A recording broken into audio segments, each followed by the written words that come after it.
সর্বপ্রথম আমাদের জেনে রাখা খুব ভালো হবে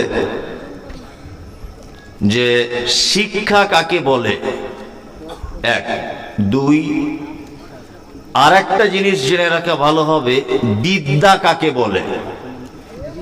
শিক্ষা আর বিদ্যা এই দুটো জিনিস কিন্তু আসমান এবং জমিন ডিফারেন্স। পৃথিবীর অধিকাংশ মানুষ বিদ্বান হতে পারে। 10 বছরের বাচ্চা জিশান বলে একটি ছেলে, তাকে খুঁজে পাওয়া যাচ্ছে না।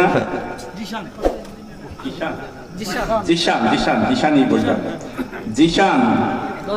হ্যাঁ, 10 বছরের ছেলেটি, তাকে যদি কেউ পেয়ে থাকেন তবে আমাদের স্টেজের এখানে নিয়ে আসেন, সেখান থেকেই তার অভিভাবক নিয়ে যাবে। যাই হোক, বিদ্যা আলাদা, শিক্ষা আলাদা। বিদ্যা যেটা মানুষ কণ্ঠস্থ করে, মুখস্থ করে, এর নাম হচ্ছে বিদ্যা।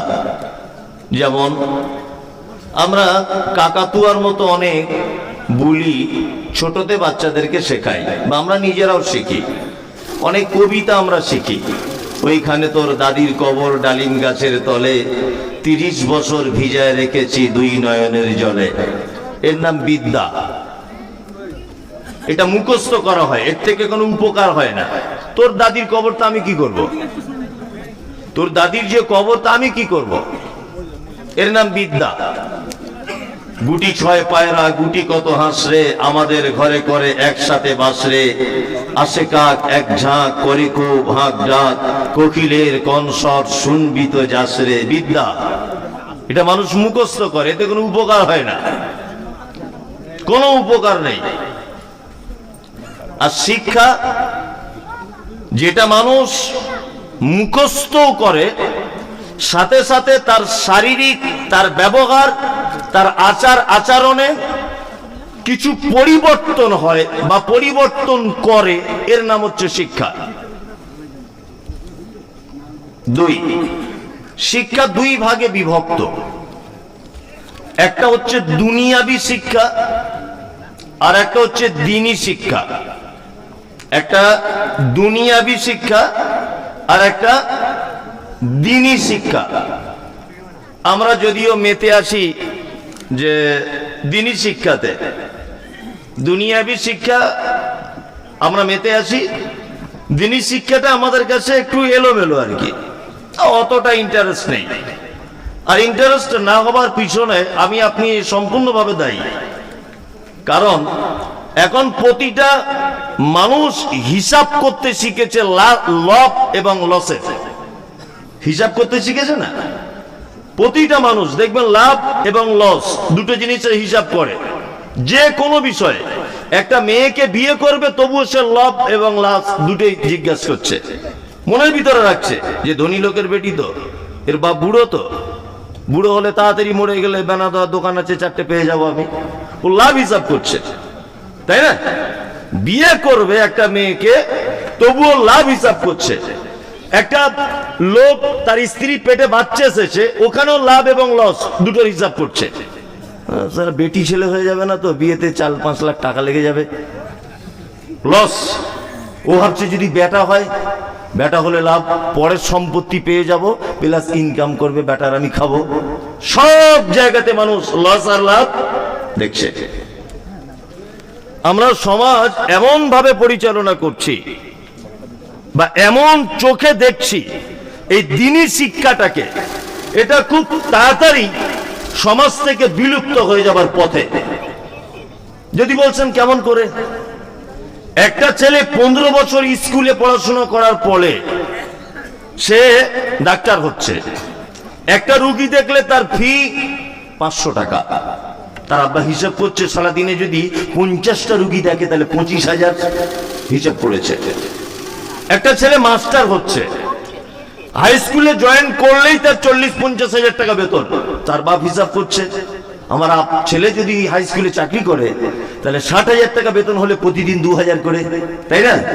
হ্যাঁ, এইবারে ওই বাপটা হিসাব করছে, আমার ছেলে যদি মৌলভী সাহেব হয় তাহলে মসজিদে কত করে? বলছে 3500 টাকা করে। বলছে এতে দেওয়ার দরকার নেই। হিসাব করছে লস লাভ, আপনি টাকাটা একটু পরে গুনেন ভাই। হ্যাঁ, লস লাভ খুঁজছে মানুষ, খুঁজছে না? মাদ্রাসায় পড়াবে, ওই একটা বড় চেক বুক হাতে ধরিয়ে দেবে, রমজান মাসে লোকের দরজা দরজা গিয়ে জাকাত চেয়ে চেয়ে বেড়াও, আমার ছেলে এই কাজ করতে পারবে না, তাই না? আস্তে আস্তে আস্তে আস্তে করে দিনী শিক্ষাটা মানুষের কাছ থেকে কি একটা হেয় প্রতিপন্ন, একটা যেন অ্যালার্জি ভাব, যে শিক্ষা আমার ছেলেকে দেওয়া যাবে না, তাই তো কি না? জি। তাহলে দুটি শিক্ষা আপনাকে দেখালাম, একটা দুনিয়াবি, একটা দ্বীনি। নাম্বার 2। নাম্বার 3, আর একটা কথা আপনাকে বলে দিচ্ছি, সেটা শুনে রেখে দেন,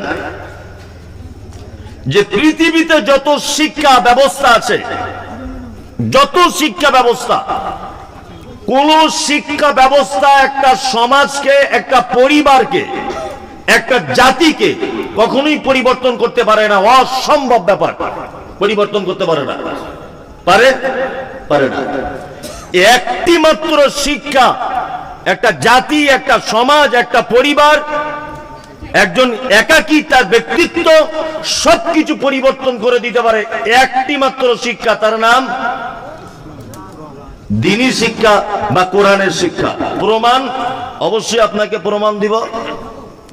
আমাদের নবী মোহাম্মদ বলুন সাল্লাল্লাহু আলাইহি ওয়াসাল্লাম, ঠিক এইভাবেই কিন্তু আপনারা পরিবেশটা রাখবেন, তাহলে কিন্তু আমি অনেক কথা বলবো, আর যদি পরিবেশ উল্টো পাল্টা হয় তাহলে আমি অন্য লাইনে চলে যাব। এক, আমাদের নবী মুহাম্মদ সাল্লাল্লাহু আলাইহি ওয়াসাল্লাম নবুয়তি পাওয়ার পূর্বে ছোট থেকে তিনি ছিলেন খুব নম্র, ভদ্র, বিনয়ী স্বভাবের। জীবনে কোনোদিন তিনি কোনো পাপ কাজ করেননি, জীবনে কোনোদিন তিনি কোনো কটু কথা, অকথ্য ভাষায় প্রতিবেশী বা প্রতিপক্ষকে কোনোদিন গালাগালি করেনি। ছোট থেকেই তিনি ছিলেন খুব ভদ্র। এই ভদ্র হবার কারণে মক্কাতে কয়েকটা জিনিস ছিল মারাত্মক বড় বড় পাপ, তার ভিতরে একটা পাপ হচ্ছে শিরক, মারাত্মক বড় পাপ ছিল। 2, মদ পান, মারাত্মক বড় পাপ ছিল। আইয়ামে জাহেলিয়াতে মানুষ বেশি শিরক করত, মদ পান করত। নাম্বার 3, সুদ খুব খেত, যদি আমরা এলাকার মানুষ খাই না, আইয়ামে জাহেলিয়াতে খেত। হ্যাঁ, খেত। এই তো এখানে দেখতে পাচ্ছি 1 ব্যাগ টাকা হয়ে গেছে। এখন টাকা এসেছে কোথা থেকে, এটাই তো বড় কথা। হ্যাঁ, 1 ব্যাগ টাকা এসেছে এখানে কালেকশনে। এখন মেন কথা হচ্ছে টাকা এসেছে কোথা থেকে, এটা তো দেখার ব্যাপার। দেখার ব্যাপার নাই। আল্লাহ সুবহানাহু ওয়া তাআলা নিজে পবিত্র, তিনি পবিত্র অর্থকে গ্রহণ করেন, তাই তো? এই যে মালগুলো এখানে এসেছে পবিত্র আছে তো? হ্যাঁ, না লোক দেখানো হচ্ছে 50,000 আমি কি করে না মদের দোকানের মালিক। আর মৌলভী সাহেবরা এমন আছে, এমন করে দোয়া করছে মনে হচ্ছে জান্নাতের জায়গা নেই, ওকে ঠেলে ঢুকিয়ে দিচ্ছে। হচ্ছে কি হচ্ছে না? সুদ মারাত্মক বড় পাপ। এটা ছিল আইয়ামে জাহেলিয়াতের মূল ব্যবসা বলতে পারেন, টাকার বিজনেস। নাম্বার 5 ছিল এক গোত্রের মানুষ আর এক গোত্রের মানুষের সঙ্গে সামান্য কিছু কারণে তারা মারামারি লেগে যেত এবং বড় বড় এর ফলে যুদ্ধ পর্যন্ত ঘোষণা হয়েছিল। এটা আপনারা জানেন। মানুষ সেক্স করত, সেক্স অর্থাৎ যৌবনের খিদা মেটাতো।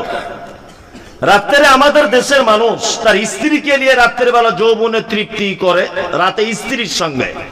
আইয়ামে জাহেলিয়াতে বেটা তার মায়ের সঙ্গে রাতের বেলা সেক্স করত, ইতিহাস বলছে এটা। আর ভাই তার বোনের সঙ্গে রাতের বেলা রাত্রি যাপন করত, ভাইপো তার ফুপুর সঙ্গে রাত্রি যাপন করত। এর নাম আইয়ামে জাহেলিয়া। মানুষ মারা গেলে মানুষকে দাফন করার আগে তার মাথাটাকে কেটে নেওয়া হতো।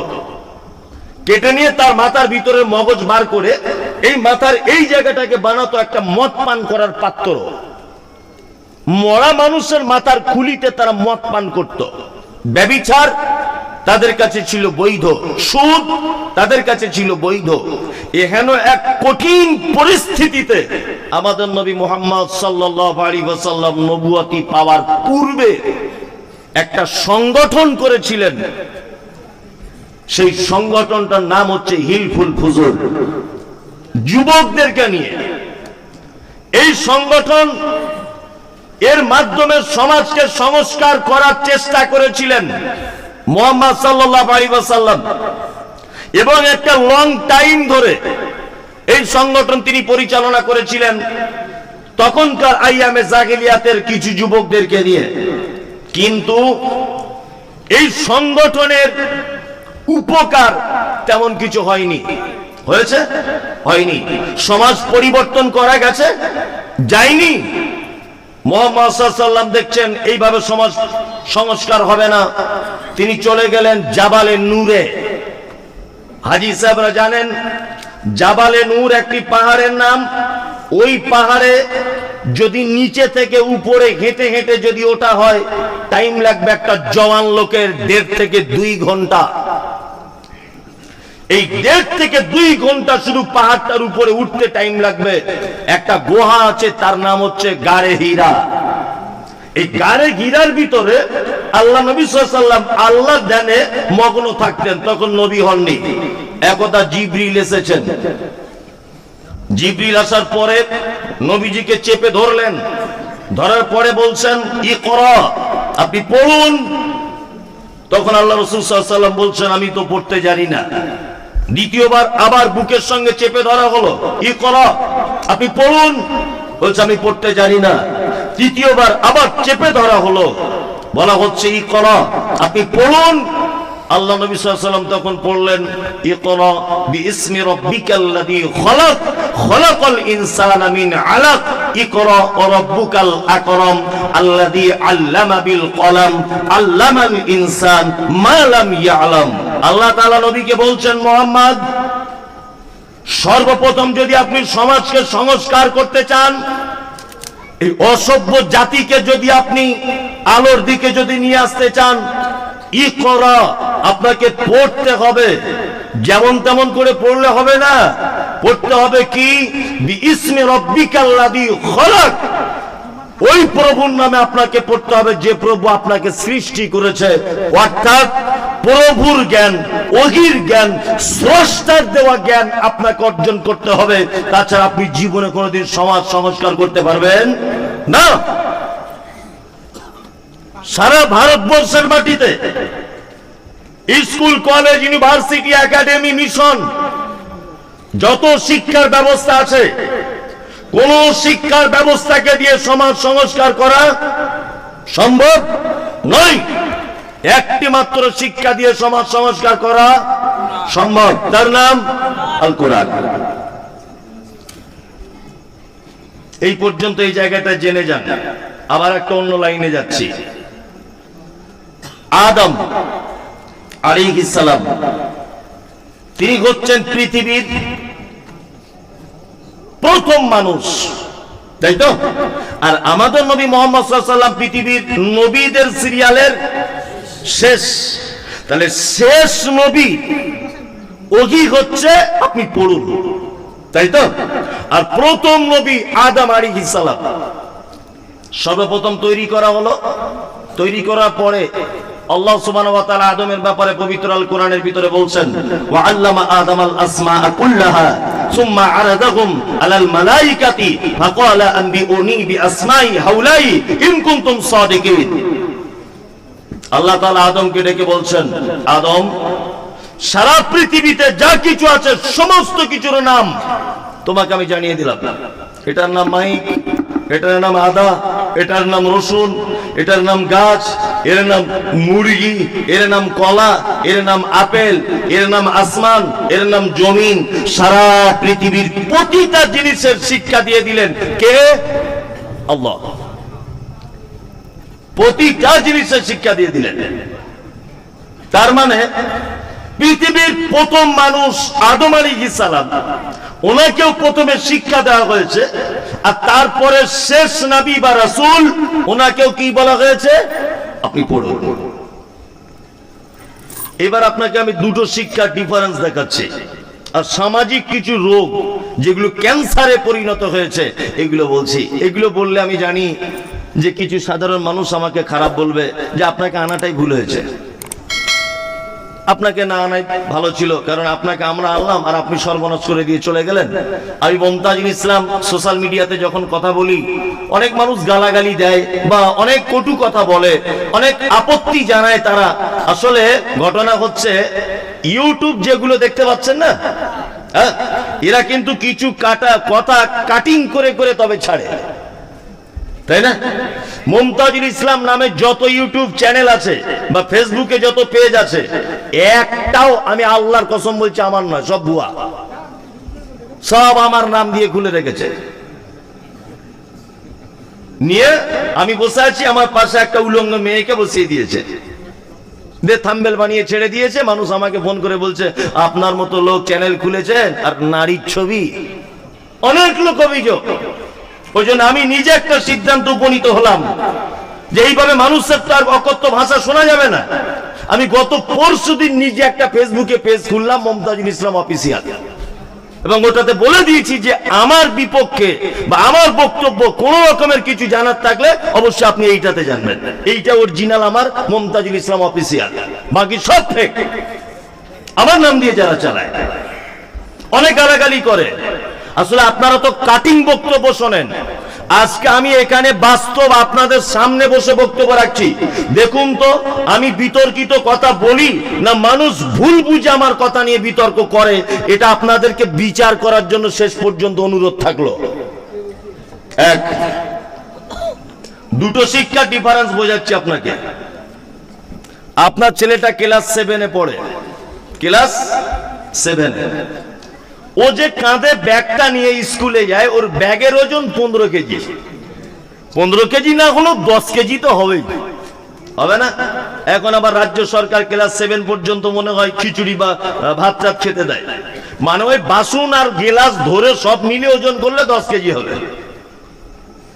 সাবজেক্ট কটা? সাবজেক্ট ধরে নেন এখন 10টা, তাই না? 10টা। অথচ হেডমাস্টার যে রুমে বসে আছে ওই রুমটাতে লেখা আছে নো স্মোকিং, ধূমপান করিবেন না। 15টা বই পড়ে একটা ছাত্র 15 বছর পরে আইপিএস অফিসার হয়েছে, ও যে রুমটাতে বসে আছে ওখানে লেখা আছে ধূমপান করিবেন না। এসপি হয়েছে একটা ছেলে, ও যে অফিসে বসে থাকে ওখানে লেখা আছে নো স্মোকিং, ধূমপান করিবেন না। তার মানে নয় নিজে করে, নয় অন্য কেউ এসে ওর অফিসে ধূমপান করেছে, আর নয় কারু করার সম্ভাবনা আছে।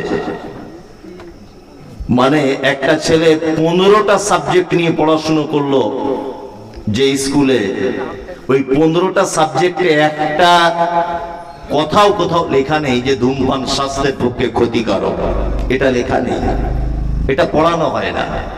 ওই জন্য দেখতে পাবেন যে যারা দুনিয়াবি শিক্ষায় শিক্ষিত অফিসার, একটু হাই কোয়ালিটি, তাদের রুমে এগুলো লেখা থাকে, থাকে কি থাকে না? থাকে, থাকে। কি আজব একটা শিক্ষা, তার নাম দ্বীনি শিক্ষা।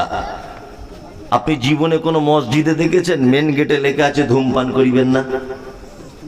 দেখেছেন? কোন মাদ্রাসায় দেখেছেন যে মেন গেটে লেখা আছে ধূমপান করিবেন না? আছে না। মুহাম্মদ সাল্লাল্লাহু আলাইহি ওয়াসাল্লাম বলেছেন ধূমপান হারাম। অবশ্যই স্বাস্থ্যের পক্ষে এটা মারাত্মক ক্ষতিকর, এটা হারাম। এই মমতাজুল ইসলাম আপনাকে বলছি, সোশ্যাল মিডিয়াতে বা অনেক আলেমরা ফতোয়া দিচ্ছে এটা যে বিড়ি পান করা মাকরু, বলছে না? বলছে মাকরু। মাকরু আবার কি? দুটি অপশন, একটা বৈধ একটা অবৈধ। মদের সংজ্ঞা দিয়েছে ইসলাম এইভাবে। কিভাবে দিয়েছে? আল্লাহ নবী সাল্লাল্লাহু আলাইহি ওয়াসাল্লাম বলেছেন এমন এক নেশাদার দ্রব্য, তুমি যদি তার বেশি পরিমাণে খাও, তোমার মাথা যদি উল্টা দিকে চক্র লাগায়, এর নাম হচ্ছে মদ। আমি মমতাজুল ইসলাম জীবনে কোনোদিন বিড়ি পান করিনি। আপনি যদি আমাকে বিড়ি পান করিয়ে দেন একসঙ্গে 20টা, তাহলে আমার মাথা চক্কর লাগবে কি লাগবে না? লাগবে। এটা হারাম, এটা হারাম। অনেক মানুষ এটা মকরু মনে করে পান করছে, যে এটা ছোটখাটো পাপ। এই এক গ্লাস মদ পান করলে যে পাপ হবে, একটা বিড়ি পান করলে একই পাপ। কোনো পাপের কোয়ালিটি ডিফারেন্স নেই। আরে পায়খানার আবার কোয়ালিটি হয়, যেটা হেডমাস্টারের পায়খানা একটু সেন্ট বেশি আর ওটা কর্মচারীর গন্ধ বেশি, এরকম ব্যাপার আছে নাকি? হারাম হারাম। কি বলছি বুঝতে পারছে না? আমরা মুসলমান এগুলো খাচ্ছে কি খাচ্ছি না? বিড়ি পান করছি, অনেক মানুষ আছে না, এখনো যদি এখানে চেক করা যায় তো মনে হয় 100 লোকের পকেট থেকে বার হবে। বার হবে কি হবে না? হবে। অনেক মানুষকে দেখতে পাওয়া যায় যে বাড়ি থেকে ফজরের নামাজ পড়বে, উঠেছে, তা উঠে ওর উচিত ছিল একজন মুসলিম উম্মা হিসাবে একটা মেসওয়াক খুঁজে মেসওয়াক করতে, দাঁতন করতে করতে মসজিদে যাওয়া। এটা ওর উচিত ছিল না? এই মিসওয়াক বাদ দিয়ে প্রথমেই বালিশের তলায় হাত দিয়ে বলছে, কই গো সাবিনার মা, দেশ লাইটা কোথায় রাখলে?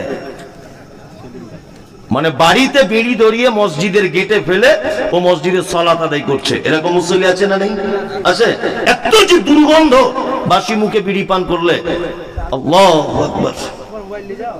বোঝাতে চাইছিলাম আপনাকে এটা, যে ইসলামী শিক্ষা অর্থাৎ দ্বীনি শিক্ষা এমন একটি ব্যবস্থা যে একটা মানুষের দেহ, একটা মানুষের সমাজ, একটা মানুষের পরিবার সমস্ত কিছু থেকে তাকে হেফাজত করতে পারে কি পারে না? পারে, পারে। এবার আপনাকে বলছি, কোরআনের শিক্ষা যাদের ভিতরে নেই তাদের ব্যাপারে আল্লাহ তাআলা কি বলছেন? আল্লাহ বলেন, কুল হাল ইয়াস্তাবিল্লাযিনা ইয়ালামুনা ওয়াল্লাযিনা লা ইয়ালামুন। নবী আপনি বলে দেন তো, যারা এটা জানে আর যারা জানে না তারা কি দুজনা সমান? সমান কি সমান নয়? সমান, সমান নয়। আল্লাহ তাআলা আবার অন্যত্রে বলছেন, কুল হাল ইয়াস্তাবিল আ'মা ওয়াল বাসীর ওয়াজ যুলুমাতু ওয়ান নূর। এই জায়গাটা আপনার সঙ্গে আমার একটু বিতর্ক হলে হতে পারে। এই আয়াতটাতে আল্লাহ তাআলা কোরআন মাজিদে বলছেন, আমি অনুপরিমাণ কম বেশি করার ক্ষমতা রাখি না, শুধুমাত্র বাংলা অনুবাদ করে দিচ্ছে আপনাকে। জানুন, দেখুন কথাটা আপনি কতটা নিতে পারছেন। এই কথাতে অনেক মানুষ রাগ করবে, এটা আমি জানি, কিন্তু আমি এই কথা বলছি, রাগ করলেও কিছু করার নেই, আমাকে বলতেই হবে। আল্লাহ তাআলা বলছেন, কুল হাল ইয়াস্তাবিল আ'মা ওয়াল বাসীর ওয়াজ যুলুমাতু ওয়ান নূর। যারা কোরআন মাজিদ জানে এরা চোখওয়ালা লোকের মতো, যারা কোরআন মাজিদ জানে না এরা অন্ধ লোকের মতো। এইবার আপনাকে একটা কথা বলছি, সারা পশ্চিম বাংলাতে 8,500-এর বেশি মাদ্রাসা আছে, এই বেনাদহর মতো।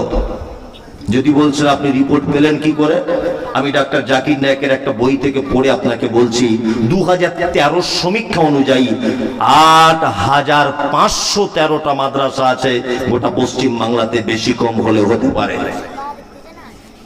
এই টোটাল মাদ্রাসাগুলি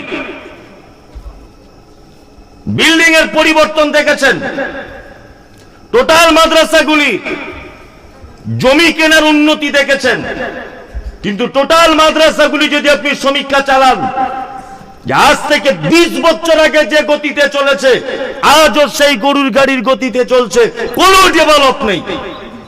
দেখেছেন? কোনো ডেভেলপ নেই। আমি যে সিলেবাস পড়ে এসেছি, এখন আমার বেটা সেটা পড়ে, আমার ওস্তাদও সেটা পড়েছে, তার ওস্তাদ সেটা পড়েছে, কোনো রকমের ডিফারেন্স নেই, একই সিলেবাস চলছে, কোনো উন্নতি নেই। উন্নতি না থাকার পিছনে একটা মারাত্মক কারণ আছে। আল্লাহর ভাষা বোঝার চেষ্টা করুন। সারা পৃথিবীতে নয়, সারা পশ্চিম বাংলাতে যত মিশন আছে, যত মিশন, এই মিশনগুলো দেখবেন আজকে 1 তলা, কাল 2 তলা, কাল 5 তলা। কি বলছি বুঝতে পারছেন না? এবছরে অ্যাডমিশন ফি 15,000, আবার আগামীতে দেখবেন 25,000। তবুও ছেলে ওখানে যাচ্ছে, যাচ্ছে কি যাচ্ছে না? যাচ্ছে। কারণ আছে, কারণ হচ্ছে এই যে মিশনগুলি যারা পরিচালনা করে এরা সব জেনারেল হাইফাই শিক্ষিত মানুষ। কি বলছি বুঝতে পারছেন না? ওরা জানে কোন মাস্টারকে দিয়ে কি বই পড়াতে হবে, কোন সিস্টেমে পড়লে আমার মিশনটা গ্রোথ হবে, আমার মিশনের ডেভেলপ হবে, এই জ্ঞান তাদের আছে। আছে না নেই? আছে। এই জন্য এত ডেভেলপ তাদের। আমাদের মাদ্রাসাগুলো গরুর গাড়ির মতো চলছে কেন? তার একটা কারণ আছে। আল্লাহ বলছে যারা কোরআন মাজিদ জানে না এরা অন্ধ। আমরা মাদ্রাসা থেকে ইসলামের আলো জ্বলবে, তাই না? এই আলো জ্বলার জায়গাটা কিছু অন্ধ লোকের হাতে আমরা দিয়ে দিয়েছি, কোরআনের ভাষাতে অন্ধ। আমি মমতাজুল ইসলাম চোখে দেখি না, একদম চোখে দেখতে পাই না। আমার হাতে একটা 5 ব্যাটারির লাইট দেওয়া হয়েছে, যে এই লোকটাকে একটু মেন রাস্তায় গিয়ে তুলে দিয়েছো তো। আচ্ছা বলুন তো আমার পক্ষে সম্ভব না অসম্ভব? বলুন সম্ভব না অসম্ভব? অসম্ভব। কারণ আমার কাছে লাইটই বাকি, দিনই বাকি, রাতই বাকি, আমি তো নিজে অন্ধ। তা আমরা এমন শ্রেণীর মানুষের আছে, এই মাদ্রাসা নামক জায়গাগুলো তুলে দিয়েছি, মসজিদ নামক জায়গাটা তুলে দিয়েছি। হাদিস এবং কোরআনের ভাষাতে আল্লাহ বলছে ও অন্ধ। অন্ধ মানুষের হাতে এত বড় একটা দায়িত্ব দিলে সমাজ কোনোদিন আলো পাবে বলে মনে হয়? হ্যাঁ, আমি মমতাজুল ইসলাম কোনোদিন ফুটবল খেলতে পারি না, তা আপনাদের বেনাদা হতে এসেছি, এসে দেখছি একটা 16 দলীয় ফুটবল ম্যাচ চলছে। এখন গ্রামের এই লোকটা আমাকে সম্মান দিয়ে বলছে, হুজুর আপনি এসেছেন, আল্লাহু আকবার, আপনি এত বড় বক্তা, আপনি এলেন। রেফারির কাছ থেকে বাঁশিটা কেড়ে নিয়ে আমার কাছে দিয়েছে, দিয়ে বলছে রে আপনি খেলাটা আপনি পরিচালনা করুন। 16 দলীয় ক্রিকেট ফুটবল খেলা, নাইজেরিয়াম থেকে প্লেয়ার এসেছে, ওই কলকাতা থেকে এসেছে, ওই মালদা টাউন থেকে এসেছে। এই রকম একটা দামি খেলা আমি মমতাজুল ইসলাম কি করে অফসাইড বুঝি না, হ্যান্ডবল কাকে বলে বুঝি না, কিভাবে বল থ্রো করতে হয় এই জ্ঞান আমার নেই, হ্যাঁ, কি করে অফসাইড হয় এই জ্ঞান আমার নেই। আমার হাতে যদি বাঁশি ধরিয়ে দেওয়া হয়, বলুন তো খেলাটা শেষ পর্যন্ত চলবে না মাঝখানে 4-5টা প্লেয়ার মাথা ফেটে বহরম হসপিটালে ভর্তি থাকবে? কোনটা? হসপিটালে ভর্তি থাকবে। আমি আমার পক্ষে সম্ভব নয়। আল্লাহ সুবহানাহু ওয়া তাআলা মসজিদের ইমাম সাহেব কোন কোয়ালিটির হবে এ কথা কোথাও বলেনি। ইমাম সাহেবের দেখতে ভালো হবে এ কথা বলেনি কোথাও। আল্লাহ এ কথা কোথাও বলেনি যে ইমাম সাহেবের যোগ্যতা কতটা থাকা লাগবে। আল্লাহ তাআলা এ কথা কোথাও বলেনি। ইমাম সাহেব বেটে হলে চলবে না, লম্বা চওড়া দেখতে ভালো ফিগার হতে হবে, তবে ইমামতির দায়িত্ব পাবে। মাদ্রাসার শিক্ষক তোমার বড় পাঞ্জাবি পড়তে হবে, তাছাড়া তুমি মাদ্রাসায় চান্স পাবে না, এ কথা আল্লাহ সুবহানাহু ওয়া তাআলা কোথাও বলছেন না। তবে হাদিসে এতটুকু জানা যায় যে একটা ছেলে তোমাদের ভিতরে যদি সে কোরআন মাজিদ বেশি জানে তাহলে সে ইমামতি করবে। কোরআন মাজিদ যদি দুজনের জানাতে সমান হয়ে যায় তাহলে যে পরেশগারিতায় বেশি সেই ইমামতি করবে। পরেশগারিতায় যদি দুজন সমান হয়ে যায় তাহলে এক কাজ করিও, যার বয়স বেশি সেই ইমামতি করবে। এতটুকু কিন্তু ইমাম সাহেবের কোন রকমের কোয়ালিটি বর্ণনা করা হয়নি। হয়েছে? হয়নি।